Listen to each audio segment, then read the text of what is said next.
Aujourd'hui, Yud Dalet Shvat, on commence le Perek Raf Aleph, le 21e Perek du Tanya.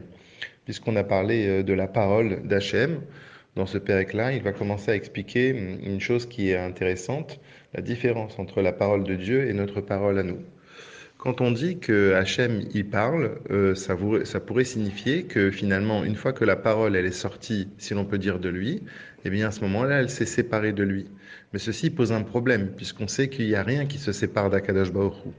Donc comment ça se fait qu'on appelle ça la parole? Alors par rapport à ça, justement, le Tanya d'aujourd'hui nous dit que quand on dit la parole, le dibour, c'est juste pour que nous, on comprenne. C'est exactement comme quand on dit la pensée d'Hachem ou bien les midotes que Hachem il peut avoir, les sentiments que Hachem il peut avoir. Mais quand même, il faut qu'il y ait quand même un point commun. Pourquoi on a choisi le mot parole pour parler du fait que Hachem il a parlé?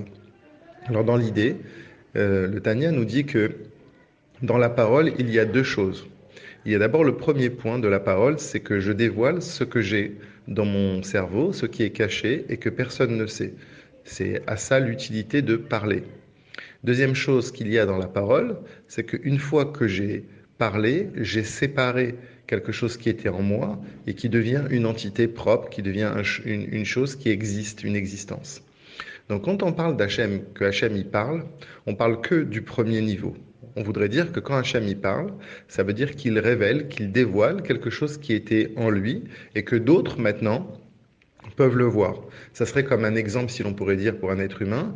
Imaginons que quelqu'un arrive par la télépathie, par exemple, à comprendre ce que l'autre arrive à dévoiler dans son cerveau sans que l'autre n'ait besoin de le dire, sans que l'autre n'ait besoin de se séparer de ce qu'il a dans la tête. Bien, c'est un peu la même chose pour Akadosh Baruch Hu. Quand Hachem, on dit qu'il parle, on veut seulement dire qu'il y a une lumière, on appelle ça un or parce qu'on n'a pas d'autre mot, un or, une lumière qui se dévoile et en vérité que nous pouvons comprendre. Ça, c'est la première chose.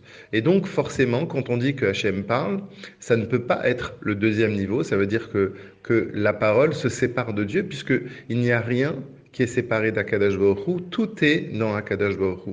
Et donc, c'est ça l'idée de dire quand par exemple, on dit que Hachem il a parlé à Moshe ou qu'Hachem il a parlé à des prophètes ou quoi que ce soit. On ne veut pas dire que c'est une parole comme nous on peut comprendre. On veut seulement dire qu'il y a eu une révélation divine et que celui qui était autre, en tout cas qui était une existence, a pu comprendre, a pu sentir, a pu avoir ce dévoilement d'Akadash Baruch Hu, mais sans que ce dévoilement d'Hachem se sépare de lui.